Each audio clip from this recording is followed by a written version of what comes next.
Espace TV, le 22h.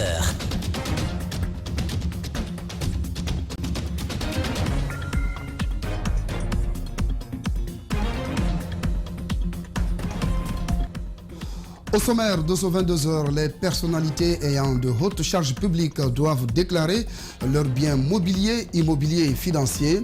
En tout cas, c'est ce qui ressort du décret présidentiel lu à la télévision nationale, ce qui permettra à l'État de moraliser la vie publique conformément aux dispositions légales. La ministre de l'Énergie sur le site du barrage hydroélectrique de Soapiti. Objectif, s'enquérir du niveau d'avancement des travaux de ce barrage, une fois réalisé, va résorber le manque d'électricité dans les foyers, selon les autorités. Enfin, vous suivrez la revue de presse, le tour d'horizon de l'actualité des médias en Guinée.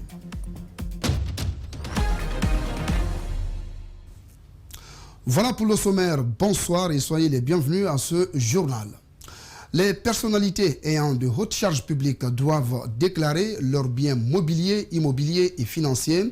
En tout cas, c'est ce qui ressort du décret présidentiel lu à la télévision nationale, ce qui permettra à l'État de moraliser la vie publique conformément aux dispositions légales. Toutefois, la déclaration du patrimoine des cadres du pays donne des avis controversés. Ali Badra Kamara, Ibrahima Sori Kamara. Il s'agit d'un décret portant sur la déclaration du patrimoine des personnalités assumant de hautes charges publiques, dont, entre autres, le président de la République, le président de l'Assemblée nationale, les présidents des institutions constitutionnelles, les membres du gouvernement, le gouverneur de la Banque centrale et les responsables de la régie financière de l'État. Selon le président de l'Alliance démocratique pour le renouveau, le décret dont il s'agit s'ajoute aux nombreux textes de loi déjà en désuétude dans le pays. Puisque comme vous voyez dans notre pays depuis un certain temps, il y a cette montée vertigineuse de la corruption, du détournement de deniers publics et il n'y a aucune action qui est engagée pour arrêter cela. Je pense que mieux vaut tard que jamais, mais le gros problème sera au niveau de l'application. Cette déclaration du patrimoine est le contenu de l'article 36 de la Constitution de 2010, qui est d'ailleurs renforcé par la nouvelle Constitution de mars 2020. Le gouvernement entend dans les jours à venir procéder à la mise en application du dit décret. Ceci pour la moralisation de la vie publique. Par ailleurs, il s'agit des biens et revenus, des biens immobiliers, mobiliers et financiers, dont dispose le déclarant en République de Guinée ainsi qu'à l'étranger. Pour le président de l'Union pour le changement de Guinée, l'un des partis alliés de la mouvance présidentielle estime que le président doit s'impliquer davantage pour éviter que cela soit un champ de règlement de comptes. Tout ce que je voudrais demander, c'est de continuer les réformes, de continuer toujours à faire les réformes, et puis de trouver en sorte que les Guinéens se sentent plus à l'aise et qu'il n'y ait pas de pression sur les Guinéens, que cela ne soit pas une affaire de règlement de compte. Pour le président de l'Alliance démocratique pour le renouveau, ce décret pourrait bien être une diversion pour détourner l'attention sur le scrutin présidentiel du 18 octobre dernier. Des réactions se multiplient après la menace des opposants par le régime en place. Cette fois, c'est Sékou Yaya Bari de l'UFR qui sort de son silence. Selon lui, Alpha Condé est en train de piétiner les valeurs démocratiques et affaiblir la vie des opposants en politique en Guinée. Il a été joint au micro par Djibril Ba. Il aimerait voir que le RPG sur le terrain. Donc, il cherche à détruire tout ce que nous avons construit en matière de démocratie en Guinée. C'est ce que je dis, ça ne sert à rien. Aujourd'hui, il a réussi à obtenir son coup d'État constitutionnel. Il a en main l'ensemble des institutions de ce pays. Il en fait ce qu'il veut. Ça ne sert à rien aujourd'hui de prendre les tenants des partis politiques, ce qui anime les partis politiques. Nous avons besoin d'enraciner la démocratie dans notre pays. Alpha Condé va passer, mais le pays va rester. Et nous avons besoin d'unir les Guinéens. Il est important aujourd'hui que les Guinéens réfléchissent comment nous allons changer ce système. Et pour cela, il est important qu'Alpha Condé lui-même qu'ils mettent à l'idée qu'aujourd'hui, il ne peut pas continuer à fermer la Guinée et à faire de ce qu'il veut et empêcher les opinions de se prononcer sur la vie de la nation. Sekouya Bari, secrétaire général exécutif de l'UFR, qui s'exprime sur la menace qui pèse sur les opposants. On reste dans le même registre, le climat politique donc qui se détériore suite à l'arrestation de certains opposants par le régime en place, constate un acteur de la société civile, Sékou Doré, de la coordination du réseau Afrique Jeunesse de Guinée, craint de nouvelles manifestations aux conséquences néfastes. Pour cela, il appelle les protagonistes à privilégier le dialogue. Djibril Ba et Ibrahima Deko Souma l'ont rencontré. Reportage. Depuis le début de la semaine, certains opposants sont dans le collimateur du pouvoir d'Alpha Condé. Ce bras de fer n'est pas de nature à favoriser la stabilité du pays. Cela ne reste pas sans conséquence sur l'économie nationale, selon le coordinateur du réseau Afrique Jeunesse de Guinée. Chaque fois qu'il y a manifestation, il y a l'État qui perd énormément d'argent. Il y a l'opposition également qui dépense beaucoup d'argent pour que les manifestations puissent réussir. Donc c'est pour vous dire que les manifestations n'arrangent personne. Pour Doré, le dialogue est indispensable. Il regrette aujourd'hui qu'après tout, les acteurs politiques font recours à une table ronde, alors qu'ils doivent commencer par là. Et parce que sans un dialogue franc et sincère, il est difficile que le pays puisse se développer. Et on sait bien qu'il n'y a pas de développement sans paix. Il appelle les autorités à renoncer aux arrestations des politiques. Toutefois, il est du devoir, dit-il, de tous ses camarades de la société civile à œuvrer dans ce sens. Cela répond à un des objectifs clés de leur organisation. Je demande au gouvernement de sousseoir aux arrestations arbitraires et à l'intimidation, chose qui est contraire aux principes basiques de la démocratie et ça viole les principes des droits de l'homme à travers la Déclaration universelle des droits de l'homme que le gouvernement guinéen a ratifiée. Pour l'heure, le chef de l'État dit que ce n'est pas une chasse aux sorcières. C'est en ces termes qu'il s'est exprimé ce samedi chez nos confrères de RFI. Et puis en plus bref, l'état d'urgence sanitaire reconduit à nouveau pour un mois, alors que le taux de positivité est en hausse en Guinée, il passe de 5 à 10%. En Guinée, donc, le président Alpha Condé vient donc de reconduire l'état d'urgence sanitaire dans son adresse à la nation. Le chef de l'État a évoqué le risque de dégradation de la situation de cette épidémie en Guinée. On poursuit ce journal avec cette question. Comment évoluent les travaux de réalisation du barrage hydroélectrique de Swapiti? Eh bien, les travaux avancent à grands pas. D'ailleurs, le niveau d'exécution est de 96% selon les responsables de l'ouvrage. L'annonce a été faite lors d'une visite de Madame la ministre de l'Énergie sur le site, Malik Sandiana Kamara. Le barrage hydroélectrique de Swapiti, qui est d'une capacité de 440 MW, est en phase de finalisation. Du réservoir d'eau en passant par l'usine et les autres installations du barrage, les travaux avancent désormais à grands pas après une période de ralentissement due à la pandémie de coronavirus. Une satisfaction pour la ministre de l'Énergie de voir ce méga-projet devenir une réalité. Et je peux vous dire que les travaux évoluent avec une grande satisfaction en dépit de la pandémie de Covid-19.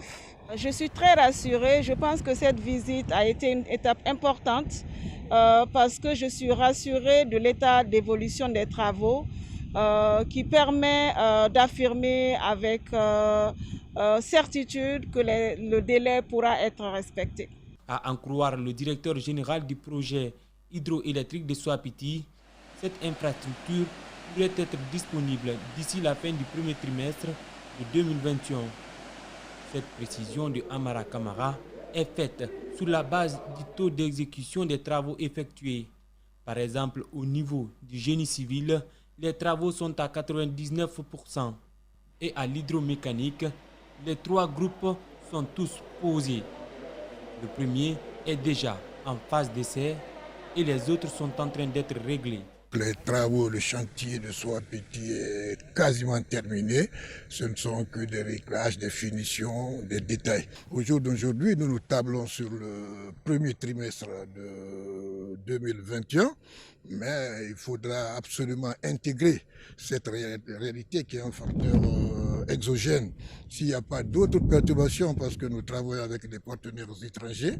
Et heureusement que les règles de prévention que nous avons imposées ici allaient un peu au-delà des recommandations, des instructions de l'état d'urgence sanitaire. Cela nous a beaucoup aidé. Le chantier, les collaborateurs sont tous confinés. Nous sommes très optimistes qu'en dépit de tout cela, qu'au premier trimestre 2021, déjà nous puissions commencer à présenter les clés après conseil. Situé en amont de Kaleta, la mise en service du barrage de Soapiti viendra ainsi compléter le complexe hydroélectrique Kaleta-Soapiti. Il doublera la capacité énergétique de la Guinée en produisant une énergie annuelle de 2000 gigawattheures par an. De l'énergie, on passe à l'éducation. 7 enseignants du lycée Bonfi appartenant au SLEG d'Aboubacar Souma viennent d'être mis à la disposition de la DCE de Matam pour être redéployés ailleurs. Le proviseur du lycée Bonfi soutient que ces enseignants rejettent cette version des faits et crient à la chasse aux sorcières. Mamadou Kalisso, Ibrahima Souma. Ces enseignants sont perdus. Après la réunion préparatoire de ce jeudi, l'emploi du temps a été distribué aux enseignants retenus. Malheureusement, ils ne figurent pas sur cette liste. Ils accusent leurs responsables de vouloir les écarter à cause de leur activité syndicale. Des enseignants bénévoles auraient été choisis pour les remplacer. Les charges qui devaient nous revenir, il veut donner ça à des enseignants vacataires, autrement dit des enseignants bénévoles qui ne sont même pas pris en charge. Et nous pensons que ça, c'est quelque chose qui est anormal. Parce que si tu n'es pas pris en charge, du jour au lendemain, tu peux y abandonner. Et nous tous, actuellement, on est habités par la volonté d'aider l'école guinéenne. Le proviseur affirme qu'il n'y a aucun enseignant vacataire au lycée Bonfi. Il soutient que seuls ceux qui n'ont pas 16 heures de cours par semaine ont été mis à la disposition de la direction communale de l'éducation de Matam. Le moment où j'ai pris le service au lycée Bonfi, il y avait des enseignants qui avaient 5 heures seulement, 2 heures. Ils viennent voir les directeurs des études, ils négocient. Et il y avait même des enseignants qui existent à Bonfi, mais qui ne donnent pas cours. Qui ne donnaient pas cours. Alors j'ai demandé, moi je suis arrivé à Bonfi, je veux qu'on travaille. Celui qui n'a pas, celui qui ne veut pas faire le travail, je suis prêt à te rendre. Cette décision a été prise à la DCE de Matam pour solutionner le manque d'enseignants dans les établissements scolaires de la commune. C'est ce qu'a soutenu Ibrahima Debari, directeur communal de l'éducation de Matam, dans l'émission Les Grandes Gueules ce vendredi matin. Nous avons demandé cette fois-ci dans la commune de Matam à ce que tous les chefs d'établissement élaborent des emplois du temps en remettant les heures normales de 18 heures ou 16 heures à tous les enseignants.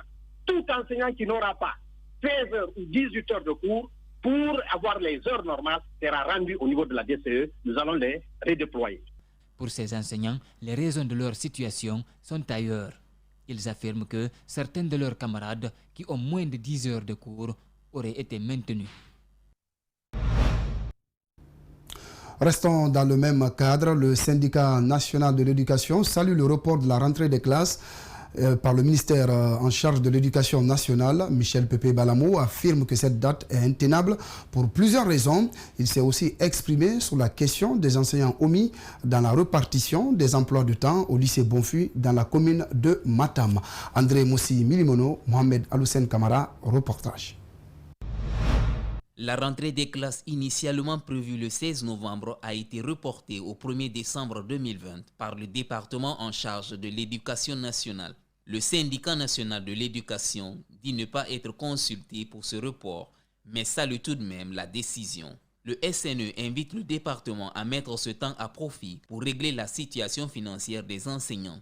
Il fallait faire en sorte que cette rentrée, programmée le 16, soit revue à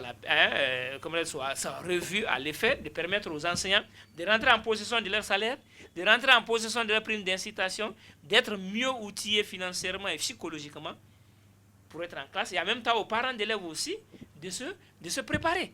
La pandémie du coronavirus étant encore présente dans le pays, le secrétaire général du SNE souhaite que cette rentrée scolaire soit sécurisée. Ceci dit que le ministère de l'Éducation nationale doit user de toute sa force pour faire respecter les gestes barrières. Il va falloir d'abord trouver les kits sanitaires et respecter les distanciations sociales, puisqu'à l'époque on faisait 25 élèves par salle au mois de septembre et à la reprise.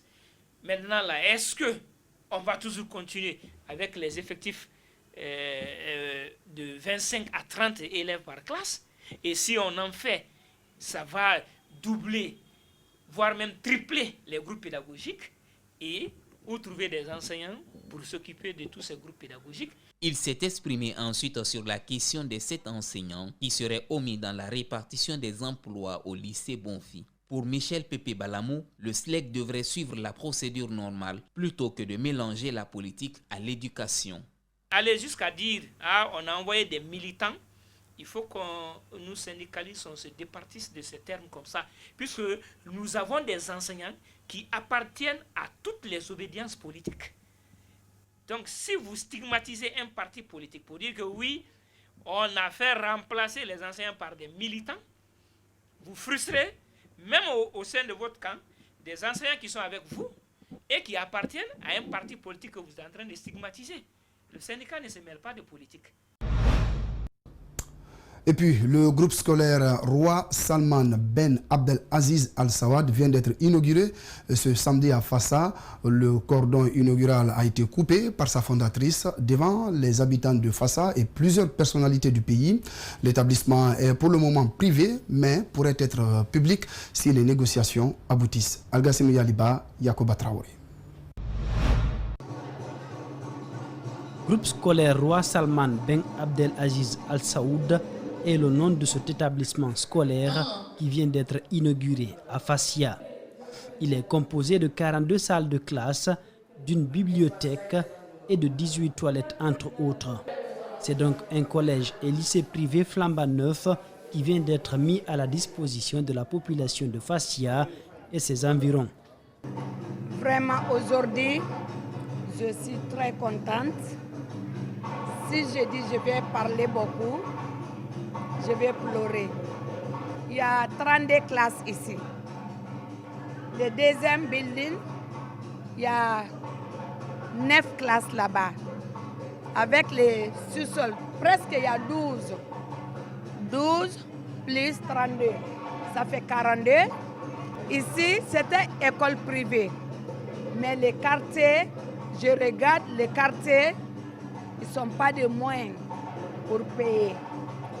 Donc j'ai demandé au gouvernement pour faire ça école publique pour les enfants. L'établissement a été inauguré en présence de représentants du ministère de l'Éducation nationale et de l'alphabétisation et apprécie l'idée de la fondatrice. On a un manque clair d'infrastructures scolaires dans le pays. C'est déjà une bonne chose pour le pays et pour le système éducatif guinéen.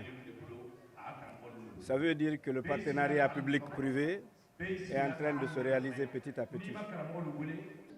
Hadjian Antou Chérif est venu représenter le président de la République Alpha Condé à la cérémonie.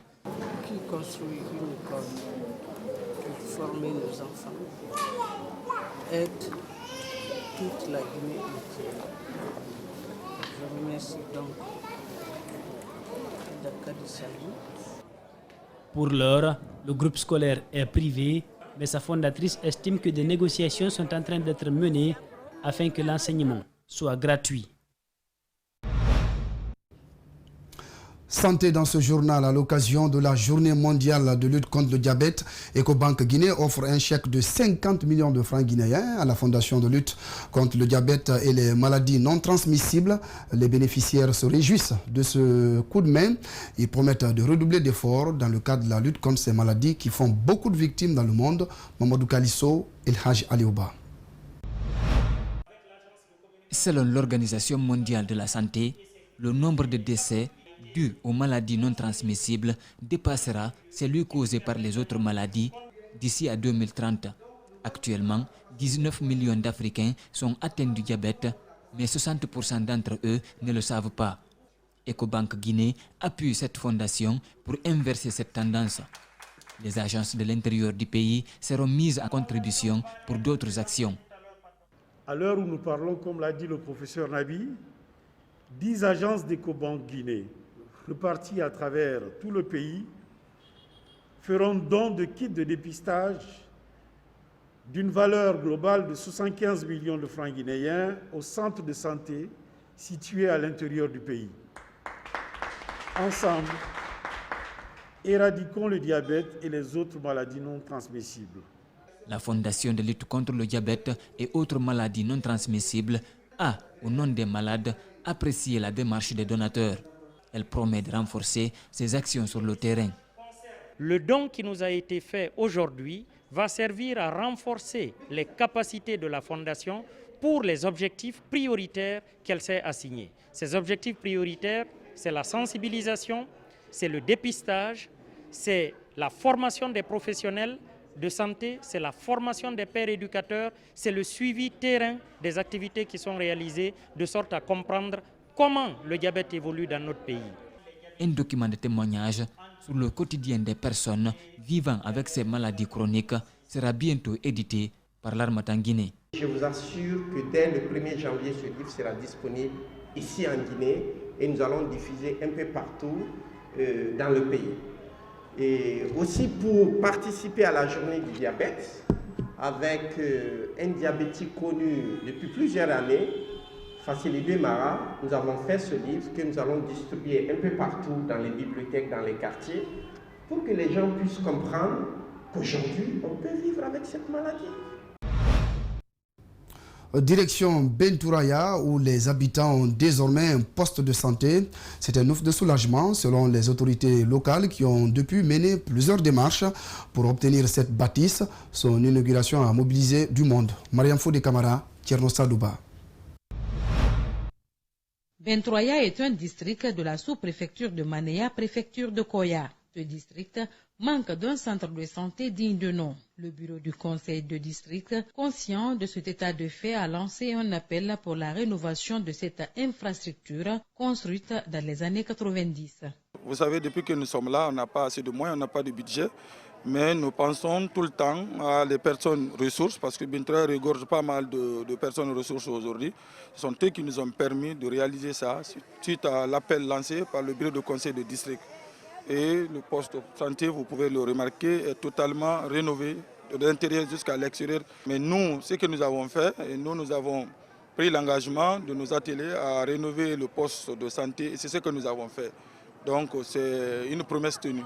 Le centre rénové a été équipé de matériel médical et bureaucrate, dont entre autres matelas et housses protégées, banc d'accueil des patients, table d'examen rembourrée, chariot brancard mobile simple, chariot brancard avec barrière, table de réanimation de nouveau-nés. Ce district, qui compte plus de 9000 habitants, a besoin d'un centre de santé et d'un personnel qualifié pour le bonheur de sa population. Vous savez, Bentouraya, avec une population estimée à plus de 9000 habitants, le poste de santé, nous avons dépassé quand même un poste de santé. Nous avons besoin maintenant d'un centre de santé. C'est ce qui nous a même d'ailleurs motivé à rénover le poste de santé pour que l'autorité compétente nous vienne en aide en nous offrant vraiment un centre de santé. Bentouraya mérite mieux qu'un poste de santé. Cette rénovation s'ajoute à celle de 2 écoles primaires et la construction d'un poste de police.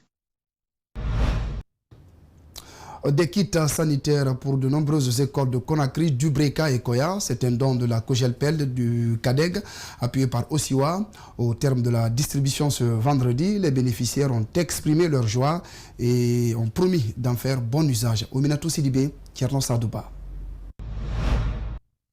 Elles sont au total 20 écoles publiques et privées ayant bénéficié des kits sanitaires.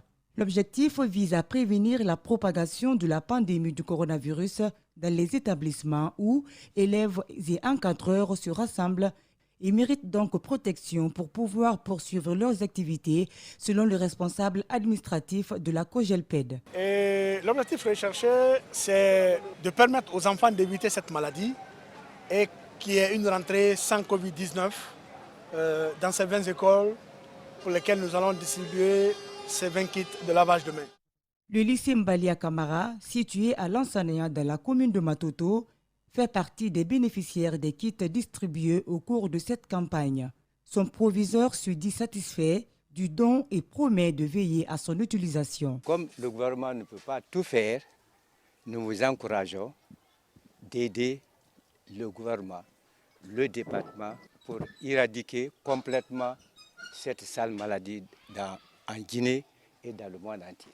Ça sera donné à tous les, comme d'habitude, il y a des kits ici et ces kits-là seront utilisés à bon escient. Après avoir expliqué le but de cette campagne, le directeur exécutif du CADEC estime qu'il est important de venir témoigner leur soutien aux écoles du pays face aux effets néfastes de la pandémie. Cette distribution fait suite au projet d'appui aux efforts d'accès aux actes de l'état civil pour les enfants dans 5 préfectures de la Haute-Guinée.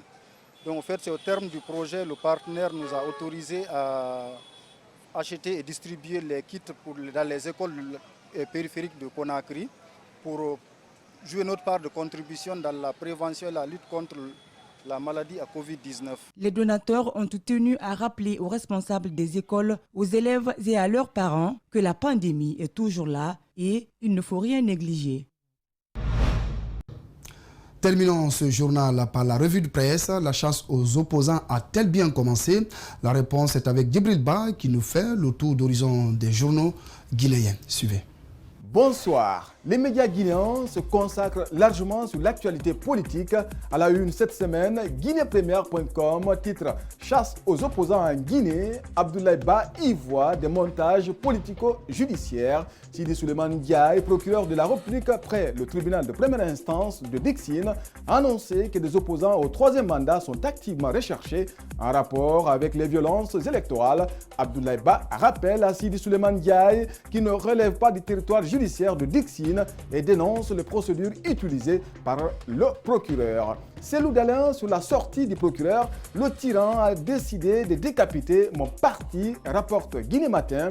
Dans les colonnes du site, Cellou s'interroge sur le cas des 48 morts des violences électorales et des 99 victimes du FNDC. Selon lui, aucune réaction de la part du procureur. Quelle honte! Une accusation calomnieuse, réagit le RPG chez notre confrère africaguinée.com. Ali Kaba, le chef du groupe parlementaire, affirme que l'État est dans le devoir d'arrêter ceux qui ont engendré la violence. Ça ne se fait nulle part. Cette opposition a bradé plusieurs fois des marchés, perpétré des casses et des violences sans autorisation. Dans le régime d'un tyran, on ne le fera pas. Ce sont des jugements de nature à salir l'image de marque du professeur Alpha Condé. Cette crise politique n'a pas laissé de marbre notre confrère convergencegn.com. Le site d'information écrit Guinée, la crise s'enlise, le FNDC alerte sur des faux complots contre ses membres et les acteurs politiques.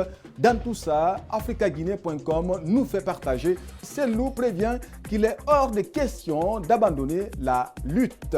C'était au lendemain de l'organisation de la journée ville morte pendant laquelle il remercie les Guinéens d'avoir observé dans leur grande majorité le mot d'ordre de ville morte lancé pour protester, dit-il, contre les faux résultats proclamés par la Cour constitutionnelle.